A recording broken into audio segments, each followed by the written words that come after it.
One of you ordered Joe Perry on the rocks, but we've run out of ice. Shambolic, really. You're going to have to make do with Rocks the album. In particular, opening track Back in the Saddle, because the riff is a badass.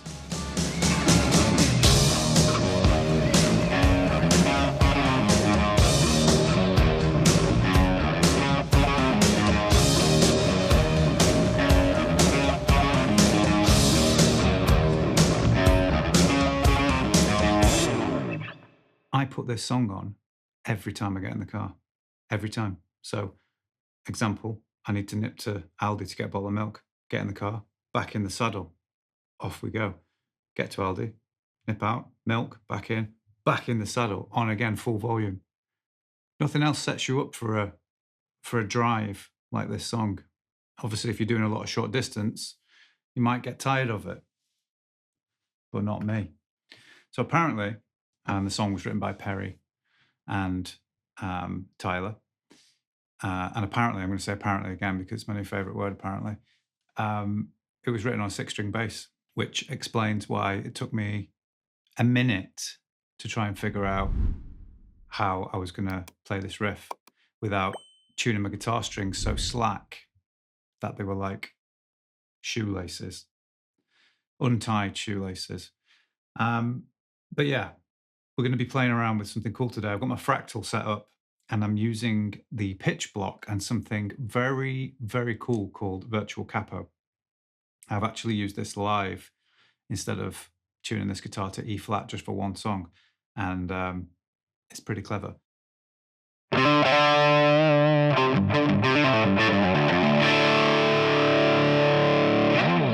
few of you will have noticed that I've got one of these. I bought it last year.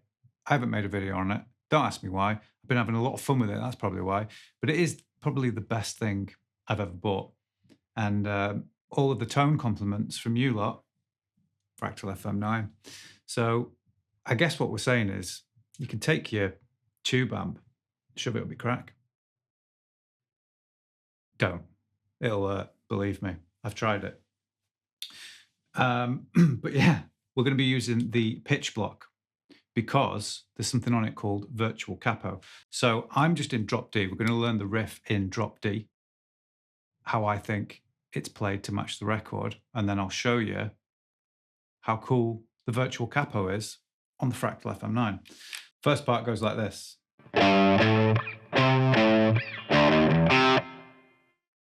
So that's going to be 5/7 on the low D, then 10/7. Then you're going to come down to the open D and chromatically move up to the first fret, the second fret, and then the third fret of the A, the next string. A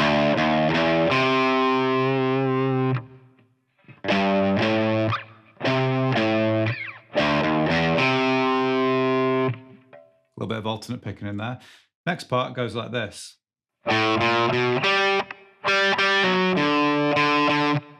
So we're going to take that chromatic run that we did, but move it up a string. So 0, 1, 2 on the A, and then quickly slide up to 5 on the D. I'd put a little mute in there so the note doesn't sustain too long. And then we've got this. So you're going to hit that 5th fret of the D twice, pull off to the 4, then hit the 5 on the A, and then I give it an extra 2 kind of like 2 bounces, I call it. So all together in drop D, remember, you've got this.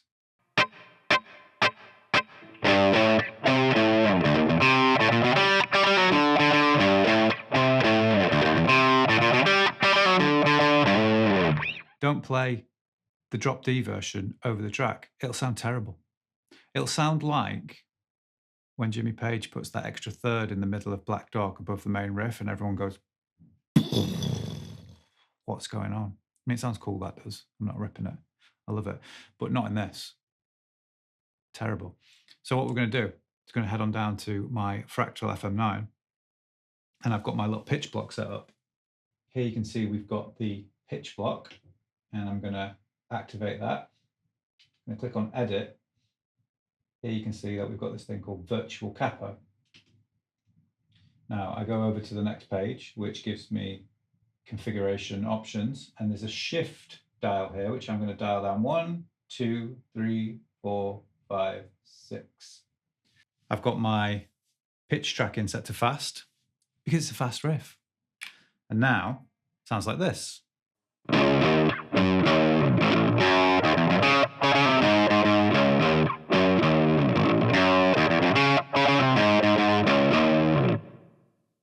I think we can all agree that sounds pretty badass.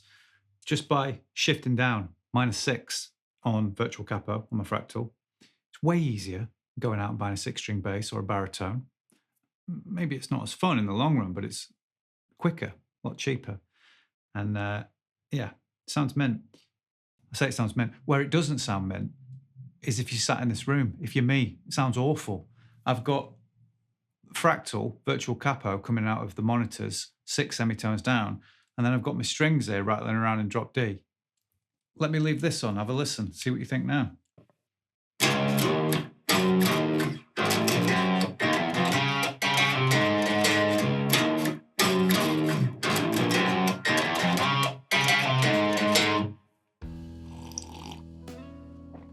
Hideous is the word, that's how that sounded. If you're in this room, but headphones cranked, playing along to the track, it sounds mint. It's a lot of fun. Yeah, I hope you enjoyed this little lesson on this riff. Quite a lot of you asked for some insight to the main riff under one of my other Perry videos. So I had a little flick through and I thought, you know what, Back in the Saddle's coming up at least 4 or 5 times here, at least. So I'll have a go. And I've not worked it out before.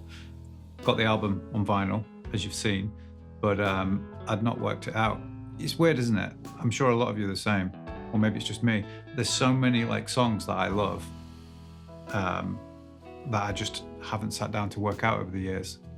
I don't know whether that's peculiar. There's loads of guitar solos that I want to learn, but then, I don't know. It's like finding the time, isn't it? I guess that's why I like doing these videos, because having conversations with everyone in the comments below, it's like, oh yeah, maybe I could shine some light on that. Maybe I could learn that second solo from Walk This Way, or maybe I should learn a little bit more about how Back in the Saddle was written on a 6-string bass. Maybe use the baritone. Maybe we can play around with virtual capo. Maybe you can get some value for money out your FM9. If you would like the tab to go with this lesson and many more, little backing track, you can grab that on my Patreon. Go click up there or down below in the description or in the comments. And if there's something else that you would like to learn, or for me to go off and learn and then teach, then let me know as well. I'm feeling very relaxed right now, having a blueberry and peach tea. I'm not in a rush. Neither should you be. It's Friday. I'm filming this today. It's Friday. Don't know why I'm still talking, to be honest. A lot of you will have just been like, oh, it's finished now, see you. But this is the best bit, to be honest, me chatting. It's why you subscribed. It isn't. It's why you unsubscribed. Right, let me get this, I'm gonna with my camera, my expensive camera. I'm going. Thanks for tuning in. See you soon.